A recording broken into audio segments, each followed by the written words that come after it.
Eagles Entertainment. The journey to the draft is driven by AAA. AAA, roadside is their strong side. Make AAA a part of your game day today. AAA, go ahead. With the 21st pick in the NFL Draft, the Philadelphia Eagles select. You're listening to the Journey to the Draft podcast. Welcome to the Journey to the Draft podcast, driven by AAA. I'm your host, Fran Duffy, and we've got a little bit of an interesting show here this week. Look, we've got, first of all, a big announcement that I'm going to get to here in a second. But next week, we start our conference previews for the 2020 college football season. Now, of course, there's a lot still up in the air, a lot that still needs to be decided about when the 2020 season will start. That being said, since we don't have all the information yet, we're going to start our conference previews now. If football starts right on time, then it'll take us right up to week one. So hopefully things will get started right on time and we'll be right in schedule. But until then, we'll continue previewing a lot of the guys that we are excited about to see this fall. So we're going to start all of that next week. Today here on the show, we're going to talk all about the grading process, which is it's something that I'm fascinated with. I talk all the time with people that I know from around the league, around college football, just about how they grade players, how they evaluate players, about their process. And, we talk about putting labels on guys. And do you see him as a first-round player? Do you see him as a starter? We're going to talk about all of these things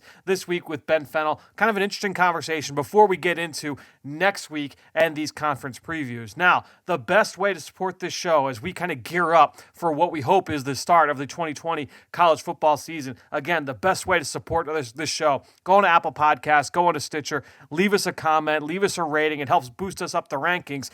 And look, for those of you who listen to this show on a yearly basis and have been with us for a long time, you know that one of the people that I respect most is Dane Brugler from The Athletic, a guy that I love bringing on the show, one of my closest friends in the business. And I've got some great news because the big announcement is that every single week from here on out, starting next week, Dane Brugler is going to be a member of the Journey to the Draft podcast crew. He, myself, Ben Fennell, we're going to be breaking things down every single week here on the show. So once college season starts, we're going to be breaking things down, everything that we saw from the previous weekend. Dane's going to be a big part of our conference previews as we lead up to the start of the 2020 season. And even beyond that, Dane is going to be a big part of the show on a weekly basis. So if you love Dane, guess what? We've got great news. He's going to be on the show every single week. And once we get to the fall, once games start, I should say, we're going to have 2 episodes a week here on the Journey to the Draft podcast, driven by AAA. So before it would be one nice, long, meaty episode. Now you're going to have 2 episodes a week. One kind of recapping the action, what we saw, and then one previewing the upcoming week a little bit later in the week. So I can't wait for the 2020 version of this podcast. Once things kind of kick into high gear, again, we don't know exactly the timing of things and how things are going to shake out. Obviously, a lot to be determined still to this point in the football calendar and the world calendar, obviously, with everything that's going on with COVID-19. But wanted to share just some great news that Dane Brugler will be a part of the Journey to the Draft podcast, driven by AAA moving forward. We talked about it on Twitter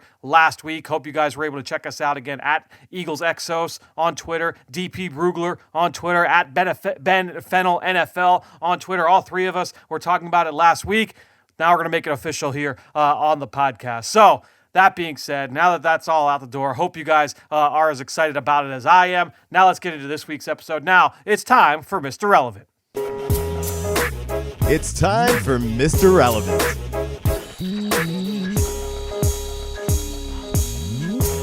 All right, so here for another edition of Mr. Relevant, our friend Ben Fennell. Ben, this is going to be a fun conversation. Last week, we did that look back to the 2016 NFL Draft, and that was a long episode.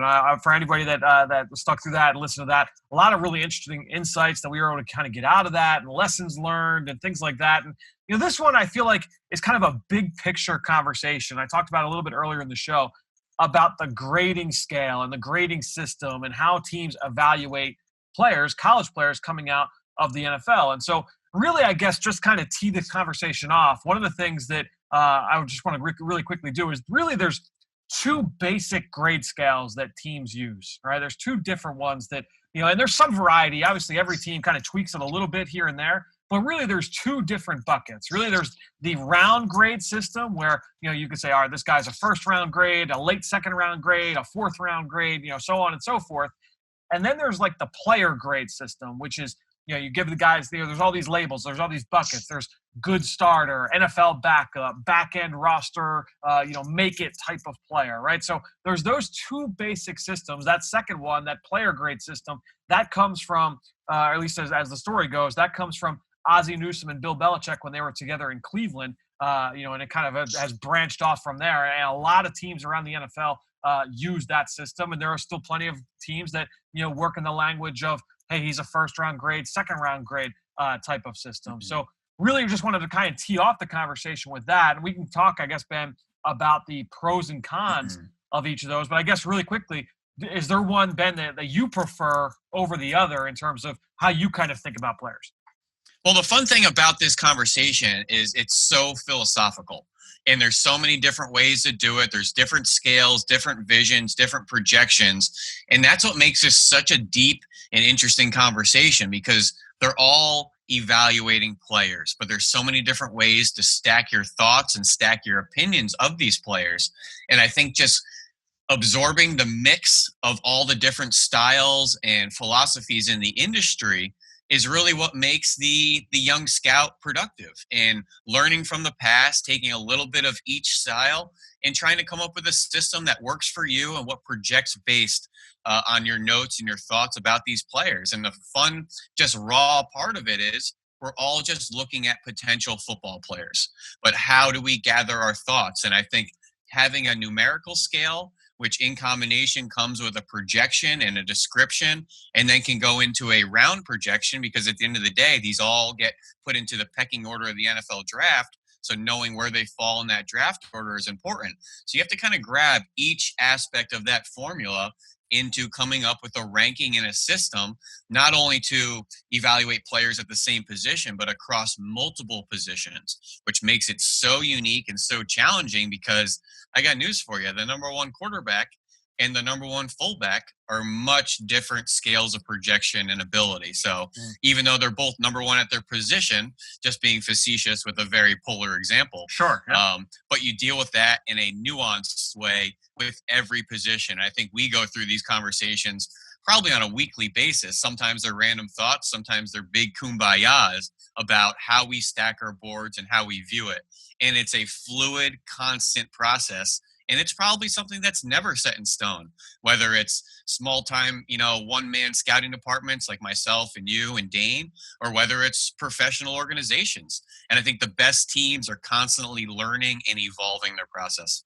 So a few things there, because you hit on a couple of really awesome points. That you mentioned the numerical system, and I did fail to mention that, is that most people, most teams, whether it's a team in the NFL or people that work outside the NFL, will work with some kind of numeric scale. So they might say a player is a 7-1, or he's a 6-3, or he's a 6.5, whatever it is, and then they have certain qualifiers, descriptions for what each of those numbers are, and that's where it goes back to. It's a first-round pick, or it's a good starter, NFL backup. I know over at NFL.com, they've adopted more of a numeric scale in the last calendar year with Daniel Jeremiah, Bucky Brooks, Lance Zierlein. They've all kind of come under the same umbrella, so they're all speaking the same language. And DJ, he comes from Ozzie Newsome and working under that spectrum. He worked in Cleveland, worked in Baltimore, so that's kind of been the structure of his background in terms of how he thinks about players. And so when you talk about the different labeling systems, most teams, and you can obviously something that I've done a lot is you can go and just Google NFL draft grading scale, NFL numeric grading scale. And there's all kinds of people that have put out great content about this in the past. I know Tony Softly has done a lot, and he's a long-time NFL scout, NFL evaluator who's really has helped tutor a lot of players, a lot of people in the business. And he's done a lot of writing about this as well. So to me, again, you mentioned it back when you and I worked in an office, and we sat next to each other every day for months on end. It could be late in the day. It could be 5:30, and I'd say to you, what could be like a 90-second conversation might turn into a 45-minute conversation, because we start going down the rabbit hole of positional value and how that stacks on a board and things like that. And I think when you're looking at this system, both of these systems, you can't help but get into the positional value and that part of the discussion as well. Yeah, absolutely. And the fun part about that is sometimes one of us will raise a thought and we'll almost talk our own thought into a different circle Right. without input from the other person, just sounding it out because it's so evolving, it's so philosophical. The game is so changing as well that your evaluation scale has to mold and adapt to the game of today, which is not the same game it was a year ago, 2 years ago. So the constant evolution. And then you want to be able to reflect on history. So having your scale consistent for many years to reflect back on previous drafts and previous players, previous selections, previous hits and misses, having a streamlined scale that covers over many years is also an advantageous tool, which becomes a problem when you end up changing your scale. Yep. Then your years in the past end up being a change. And you always want to have that reflection and that body of work on the history of this game and the history of the players and the evaluation aspect. Because this game's been played for 100 years. We haven't seen a whole lot of things we haven't seen before. So learning from our mistakes and learning from history and past players is a big, part of this equation in the formula. And I think having that streamlined grading system allows you to have that projection from the past into the future. Yeah, and I think it allows us to do exercises like we did last week, right, where we look back to 2016. To me, like the way that I've always kind of thought about it, and the way that in talking with people around the league, again, I feel like most teams have gone down this path, is more of that Bill Belichick, Ozzie Newsome brainchild of the player grade system, where you have all these different tiers for players, and it's not first round grade, second round grade, because I think I don't know if the quote is originally coined to Bill Belichick or to Bill Walsh, but it's like you might say, oh, this guy's a first round player. Well, what does that mean? Because a first round guy, a guy might be a first round pick this year, who maybe next year he's not a first round pick because of value at the position, or just the way things go. Yeah, and I understand that it's more than that, but to me, I feel like I get a little bit more out of, well, what can the guy be in the NFL? Is he a starting player? Is he a backup? Is he a back-end roster player? And obviously, that does change from team to team. But I think that kind of speaks to what you and I always talk about, and what we always harp on this show, is that all 32 teams are going to see all of these players, thousands of players, a little bit differently through their own specific lens. And so, we on the outside, we're looking at it through a scope of, for the most part, we're looking at it through a scope of all 32 teams. And so it is a little bit tougher to say, oh, well, I feel like this guy's a starter or this guy's a backup, because that could change from team to team, system to system. I've just always to me, like it makes a little bit more sense to me to look at it from that scope of, this is what this guy can be in the NFL level. And, when I think of like pros and cons, to me, it's just a little bit easier for my mind to kind of wrap around that side of it. Yeah, and throughout this conversation, I'm going to reference a packet that I have, which a buddy of mine interviewed for a GM job at the San Francisco 49ers about 10, 15 years ago. And it's a really good presentation with a lot of good information, a lot of team-building philosophies that I've really pulled from over the last couple of years as I've gotten to be a scout. And the fourth bullet point under general reminders, right, getting started, is what can the player do best?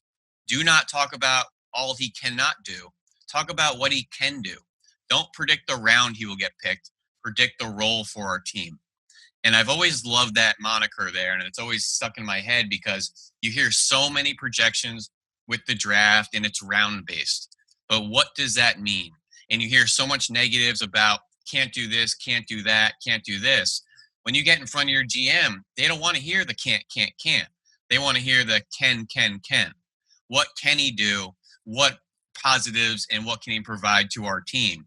Don't tell me the round. Tell me the role. And that role will have a place in a round-based projection. Yeah, I think that's something that I think all of us speak to that, right? And when I say all of us, I mean us in the media, right? That that kind of take this as a hobby or as our jobs to evaluate college players and and write about or talk about how we feel that they will project to the NFL. But I don't feel like we all practice it. And I really made it a point of emphasis for me of going back like 5, 6, 7 years ago that I really wanted to start just practicing that exactly, and that look, there's all these guys have negatives because all these guys, 99.999% of them are not the number one pick in the draft. So they all have flaws. They all have weaknesses. So that's fine. I mean, it's important to understand what those are. But to me, it's much more about what can this guy do? How can this guy project? And one of the things, honestly, for me, when I'm watching players and I'm trying to get a sense of, trying to write the report and write the summary on a guy, I have always had like little notes for myself, in terms of trying to remind myself, all right, well, what do I need to get out of this when I'm watching 2, 3, 4, 5, 6 games of a guy? To me, one of the things that I put in my final summary is, what is he for a team tomorrow? We line up and play. What is he tomorrow? What is he for a team 2 or 3 years from now? And then how will he best adapt to the NFL? And this is literally from my notes. Be specific about schemes and roles. And again, us on the outside, we're looking at it through all 32 teams lenses. We're not looking at it, this is how he fits specifically for this team or this scheme or that scheme. We're looking at it through all 32, and I try and make sure I'm specific in terms of how I'm trying to see, all right, this is how this guy will transition to the next level. And I want to know, Fran, how important is it to you with each of these tiers on the grading scale? Is it to have a case study, a working example? How often are you reflecting to one of these tiers and thinking back on the best case or sometimes the worst case scenario for a player that falls into that tier? Because we see all these different tiers with good labelings and good descriptions, and some of them get pretty nuanced as you get down the tiers here. I'm just going to pull one for, a 6.0 scale, raw, traits-based project, upside project who needs long-term development plan, has plus physical traits, but is raw, X, Y, and Z. How often are you reading those descriptions with somebody in mind of saying, you know what, that fits this player?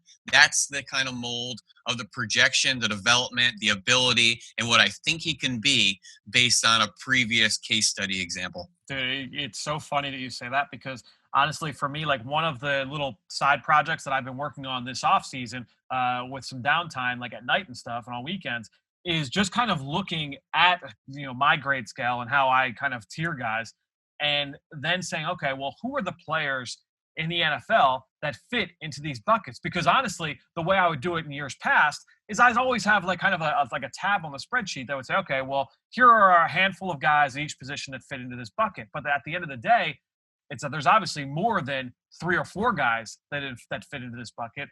There's, if you're talking about offensive linemen, there's 160 of those guys that start in the NFL. There's 3 times 32. There's almost 100 guys that start at receiver in the NFL, quote unquote, start at receiver in the NFL. So it's more than just, there's a couple guys that you would say are average starters or good starters or role players. So it's a matter of like, all right, like now I'm kind of just going in and almost like taking stock, taking inventory. Who are the players that fit into all of these roles in the NFL right now, and having that kind of in my mind to say like, okay, like kind of recalibrate how I'm ultimately grading these guys. Because to me, in years past, it'd be easy for me to say, all right, well, I feel like this guy can be a good starter at wide receiver. I feel like this guy can be, a quality role player, coming off the edge at defensive end.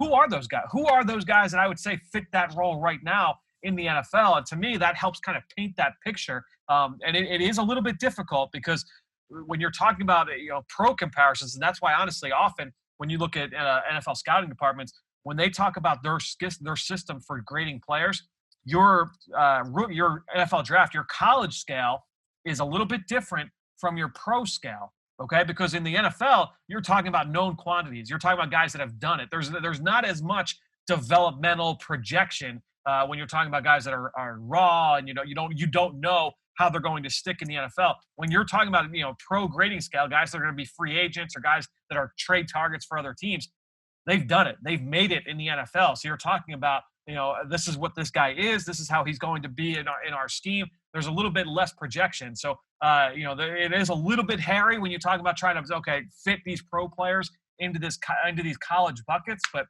it's been a kind of a really enlightening exercise for me personally, is just kind of looking around the league and kind of taking stock from that standpoint.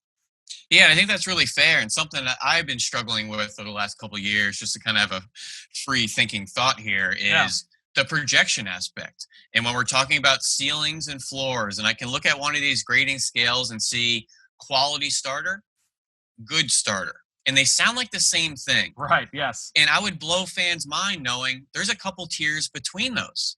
Right, Good exactly. starter, quality starter, and there's something between there, because these are a lot of times young 20-something-year-old athletes that change and develop and get better and get worse. And something that I struggle with is the projection aspect of this. What can he be based on maybe a safe player that you know is ceiling already? And the projection aspect of this industry is so interesting, and so many different thoughts based on where you think a player can be in 2, 3, 4, 5 years versus what you know he is right now. And I think that's one of the more, divisive conversations in scouting departments is the projection model and who they think these players can be. Like you were saying, projecting 3 years down the road, that fit who they are as a player at that point is such an interesting, for lack of a better word, guessing game. And I think having some history and having some case studies is really important to kind of knowing what somebody can turn into or not turn into based on history. And each player is unique on the other side of that argument. And everybody has their own story and their own path, to counter that argument. So, I'm almost talking myself in circles, and this is what we do a lot of times with these conversations is they're so deep, so philosophical. There's no right or wrong answer. And I think just having these kind of fluid discussions is important with people that aren't too hardline and too passionate about believing one thing, and just, being loose in your thoughts and kind of being free to change and have some maybe deeper thoughts about your own process. And that's why, when you talked at the beginning of that, like about the different names for those tiers, right? Quality starter versus good starter.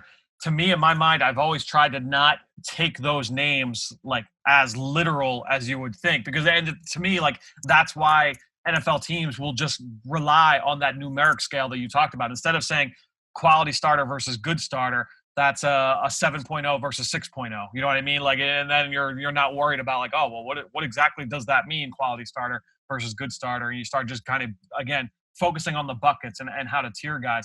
Do you when you go through your evaluations, like, do you end up putting final grades on guys? Like, do you tier guys that way? I know Dane does. Well, and I'm sure we can talk about that with him down the road. Is that something that you have done throughout the course of your career watching these guys? I do, and it's something that I've been trying to get better with and more consistent with, and I'm still a young scout, so the grading scale has kind of been a fluid process. And initially, my playbook days in NFL Films, Matt Millen was so big on the color system. Right. And it wasn't about numbers and names. It was just the colored tier.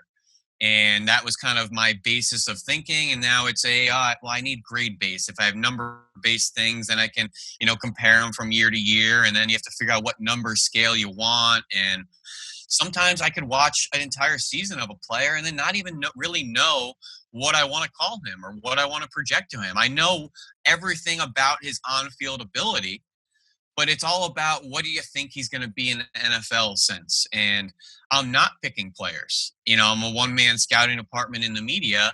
So it's, kind of straddling that line on knowing players, having good information, studying the film, and then what is the grading scale and the stacking of the players for? If it's just for myself, right. Yep. Or is it for the public to know what I think of these players? And I kind of battle that each year, and sometimes I'm better in some positions than other positions, and it's a fluid, constant process, especially when I'm not presenting to a GM on a weekly basis and things like that. I could be a little bit looser with it, but it definitely helps to formulate a pecking order and a stacking of these players by ranking them via a grading scale, and I think that's important to do.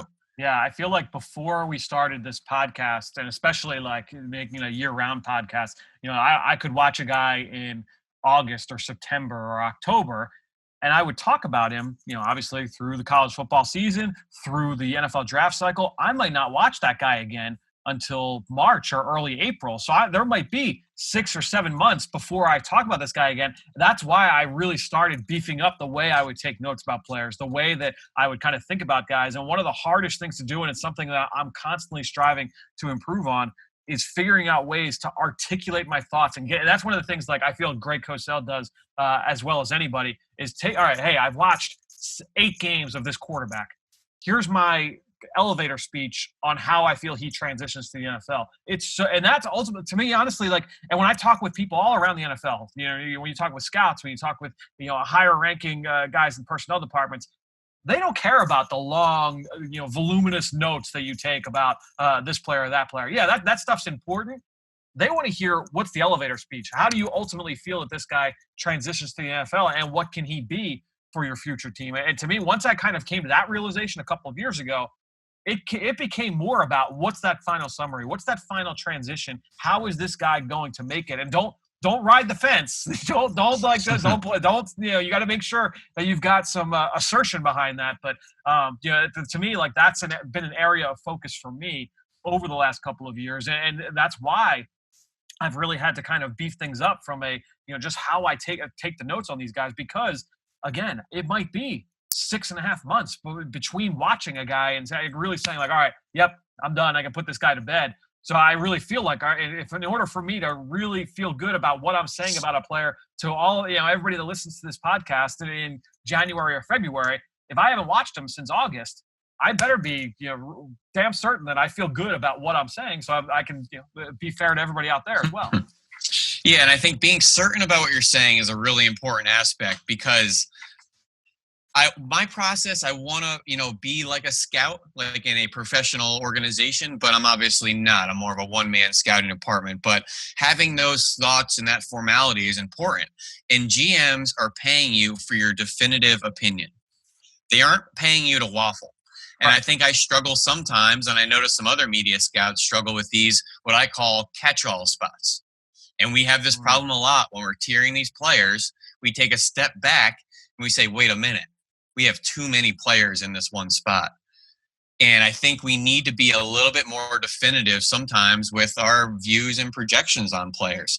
Calling everybody a second or third round pick because you don't want to call them a first, you don't want to call them a day 3 player, and that becomes a day 2 catch-all. The next thing you know, you watch 500 players and you have 300 day 3 players.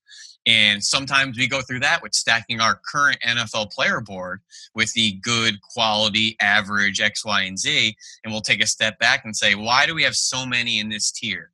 Is this a catch-all? Are we copying out from making a decision on these players?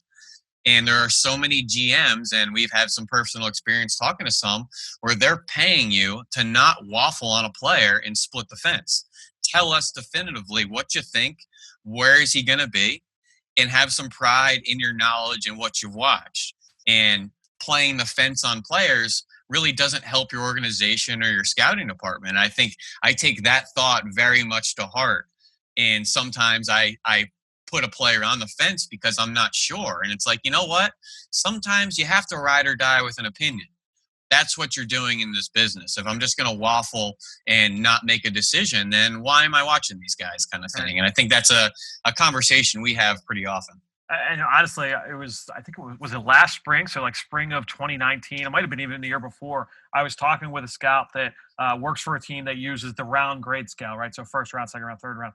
He said that so often guys in their building will just, if they're not 100% sold on a guy, but they don't want to be completely wrong, they'll just say, oh yeah, he's a fourth round player, because then at the end of the day, if the guy works, they can kind of cover their rear end when they can say, oh well, yeah, I had a 4th round grade on him because I thought he had ability, but he just needed to develop a little bit. You know what I mean? Like, that was their catch-all. And he's like, to me, like, that really speaks to what I was saying earlier, that I really just kind of feel that when you have that good starter versus, backup and role player, having those definitions now really kind of makes you say, like, this is it. You're putting all your cards on the table. I feel like this guy's a starter, and I feel like he's a starter for us, which, by the way, talking with another scout that works in that scale, okay, I asked him, well, how does need play more into that scale as opposed to the round grade? Because, you might, if you have a huge need at offensive tackle or at corner, and you grade this guy, or grade a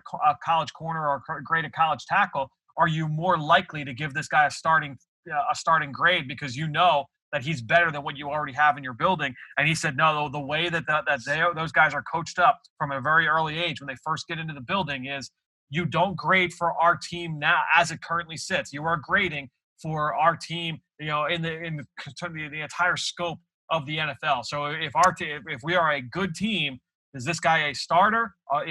Can he be a starter on a winning NFL team? I guess is the easiest way to kind of to sum that up.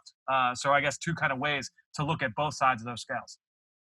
Yeah, absolutely. And just looking at some of these scales, I really want to talk with you a little bit about positional maximization. And that's kind of like what positions are maxed out at certain tiers for certain reasons. So situational players, if you're a Hall of Fame situational player, where does that put you in the pecking order of evaluation, draftability, projection? And I think these are things that change with 2-3 year gaps in the NFL because the game changes. And, 20 years ago, the nickel position was a 15% player, and now it's an 85% player. And, the athletic tight end's a different projection. The fullback is dying. And what if you have a number one guard like a Quentin Nelson in the draft? Where do you put an interior offensive lineman in your draft pecking order? And these are conversations that we've spent hours with and have accomplished nothing at times because it's so deep and philosophical, and we could go in circles and kind of forget who is even on which side at times. And it's a really fun discussion. And I just pulled up your board here, and a lot of times you'll black out certain spots for certain positions. And I just want to give you a chance to kind of have the floor and explain the kind of maxing out of certain positions. Well, it's like you said, you have the two extremes, right? If you have a guy that you feel is a superstar quarterback versus what you would view to be a top tier kicker or fullback, they're not going to be graded the same way. And I guess real quickly,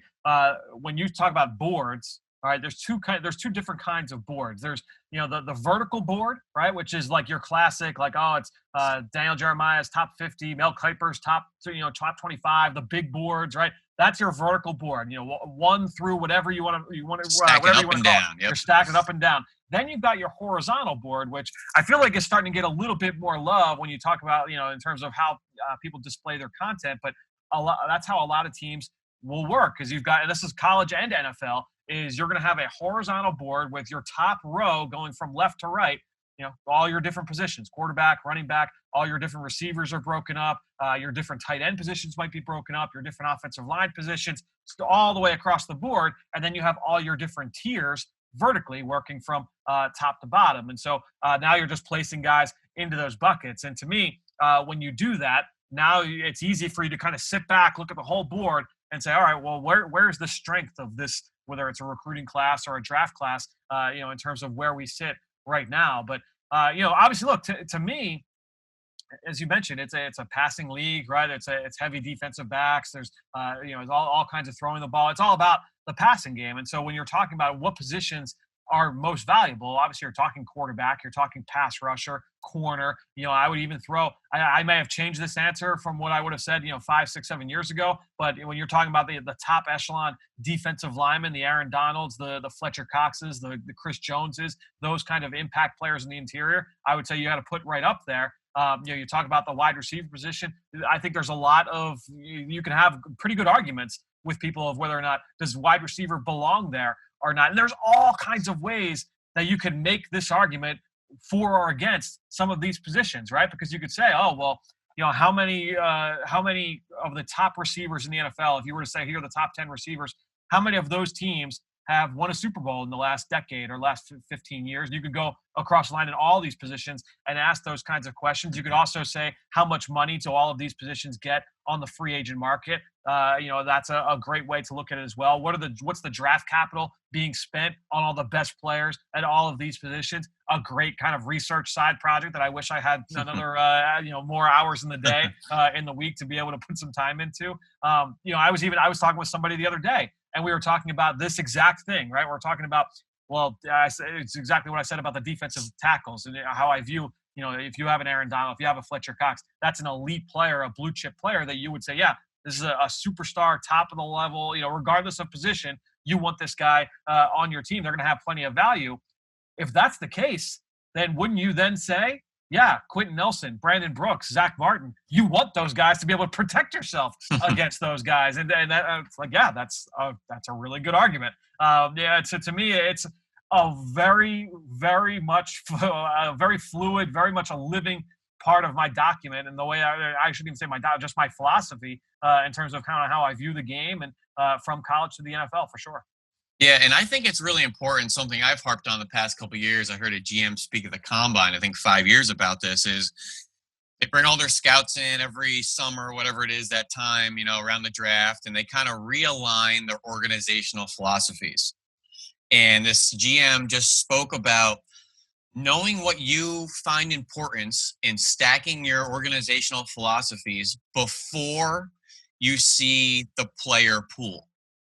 Because a lot of times the player pool, which I'm just saying that you have the players that you're going to be watching in the fall, Yep. will change your thoughts on the importance of positions.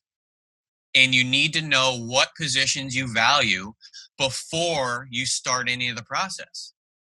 And you can't go into the college football season being all enamored by all these running backs and calling them superstars if your organizational philosophy doesn't value the running back position highly.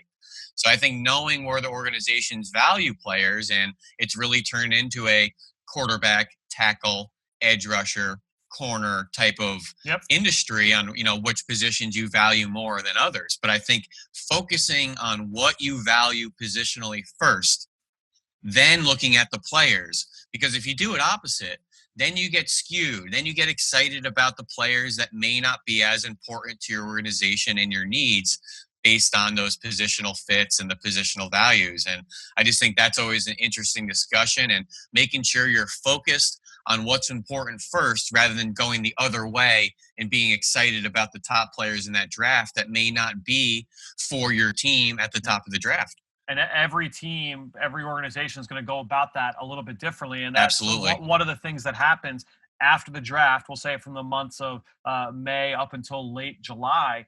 And obviously, you're going to have some vacation. You're going to have some downtime in there in between. A lot of teams. We talked with Andy Weidel a couple of weeks ago here on the show. We talked about summer scouting, and they're starting to look ahead, obviously, to next year. They're well into that process. But what a lot of teams will do, hey, you're going to watch all of the top interior defensive linemen. Here are 10 interior defensive linemen to watch. Here are 10 of the top receivers in the NFL to watch. Recalibrate your eyes into this is what elite looks like at all of these positions. You've got that. But then also, when training camp opens every single year, all the college scouts come in every single summer, and they'll be assigned different positions on their own team to go and evaluate during practice every year. And that's not done in a way of, all right, we're going to need our Southeast scout or our West Coast scout to get a sense of where we're strong and weak. It's more of, obviously, look, they're going to write up reports and they're going to stack the players of the positions that they had to watch every single day in practice. But it's more about just kind of getting your eyes set. All right, this is what an NFL group of defensive tackles look like. This is what an NFL group of linebackers or running backs look like. Just another way to kind of, again, recalibrate your eyes before going back out on the road. Absolutely. And if you don't mind, I'd love to hit you with some of these organizational philosophies and just get your a 10-second reaction to each one. All right. Got it. Don't go too deep, but just a 10-second kind of what does that mean to you? All right. And very simply, the first one could be evaluate with your eyes, not your ears. Well, to me, it's all about we all see like all the different rankings in the media and stuff like that. And we especially, it's all year round now. It's important, and I found this out very, very early, because there are so many times where you watch a guy and you say, man, I just don't see it.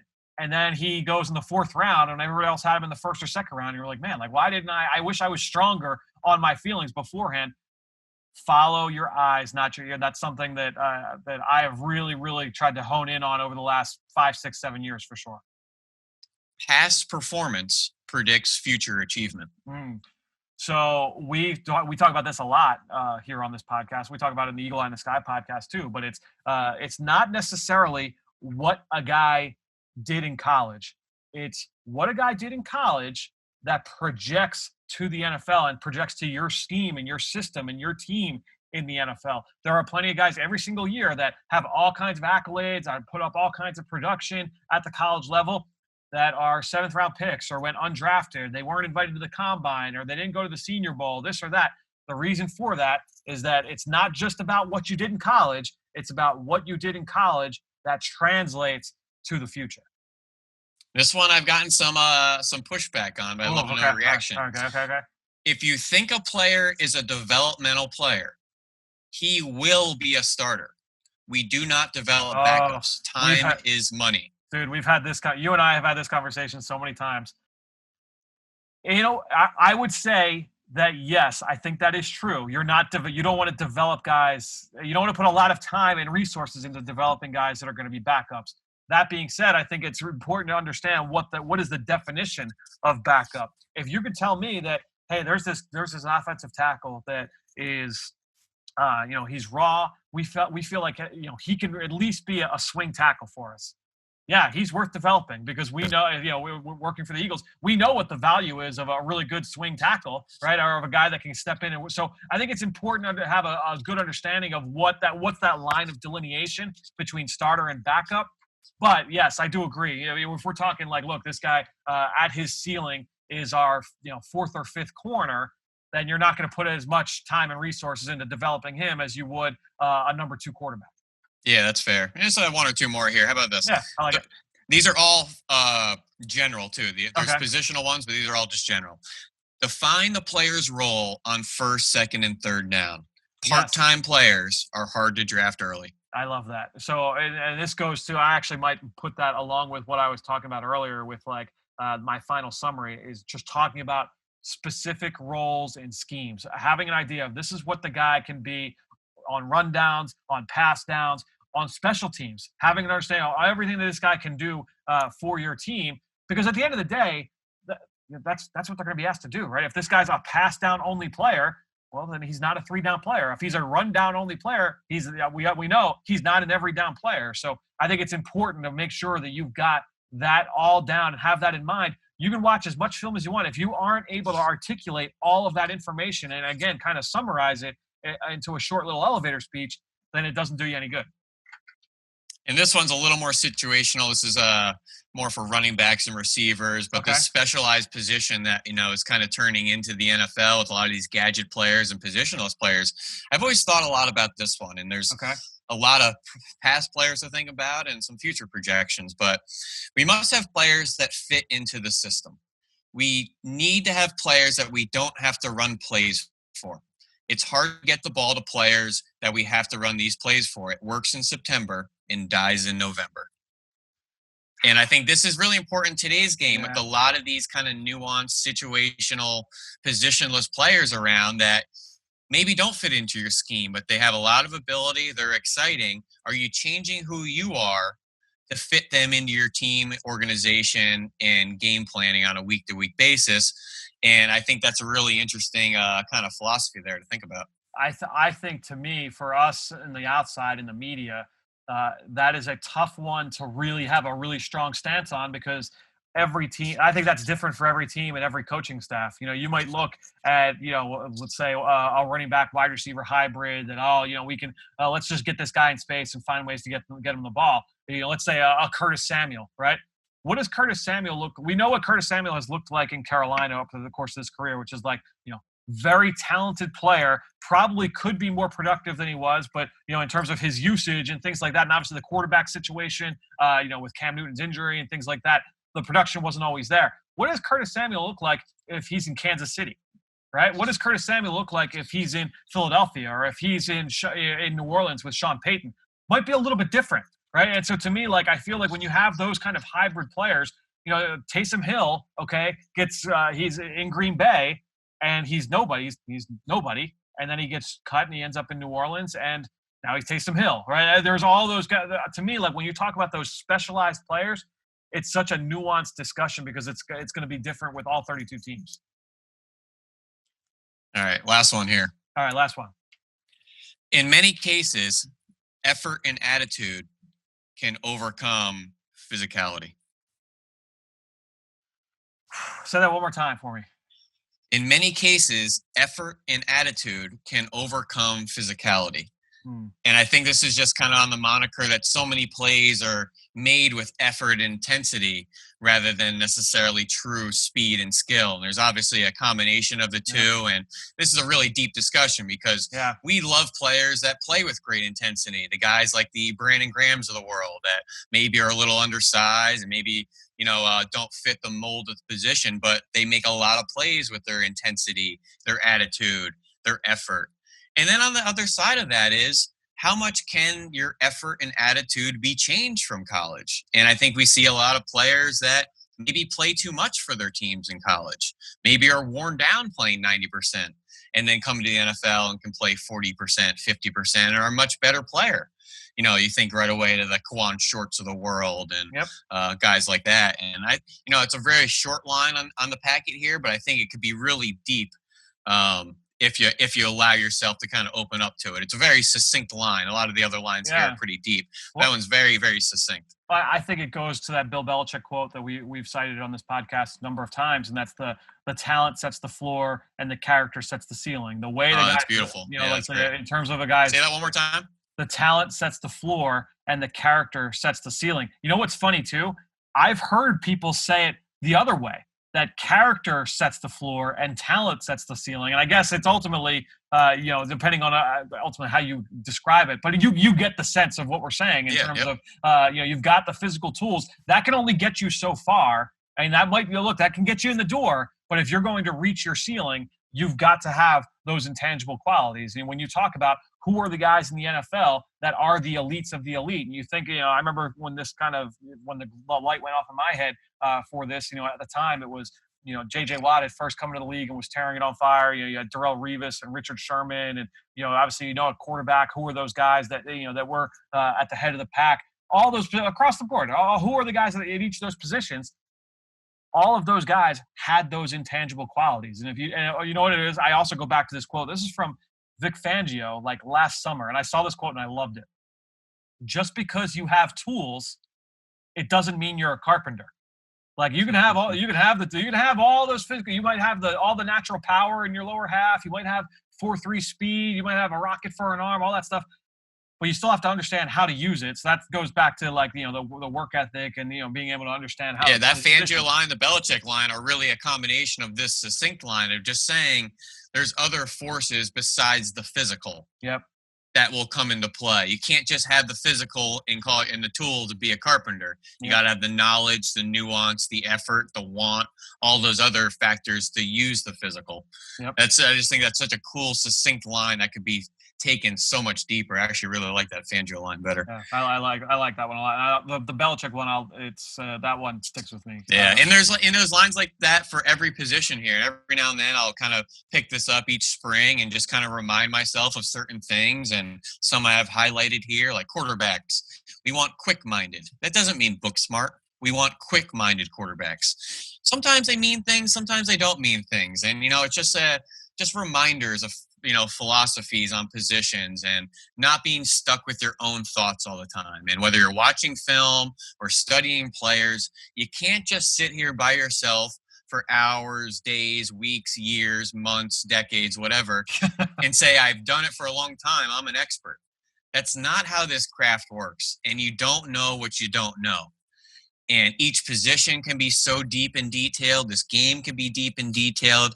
It's constantly evolving. It's been done for a while. I think it's really, really important to mix your own personal time with some outside thoughts and influences as well. As much as we say, scout with your eyes, not your ears, do your scouting, but don't be afraid to still do some learning on the outside, whether that's team building books, whether that's just communicating with people in the industry, looking at other people's reports. There's so much information out there to still become a better scout and refine your craft. And I tell a lot of young scouts, whether they're trying to get into film, you can't just sit there by yourself with hours and hours of film and walk out and say, I put in the time. You don't know what you don't know. And I think you have to be able to surround yourself with some people that have maybe gone through it and maybe know a little bit more than you and maybe can, help each other in certain regards. And I think that's why I really like this industry and, the people I've relied upon and guys like you and Dane, people that I trust and DJ and things like that. I think is really important to make myself a better scout. Yeah, I think it's something that, I always am trying to get better. One of the quotes that always sticks with me, I actually had it up hanging on my wall in my office when I worked at Temple.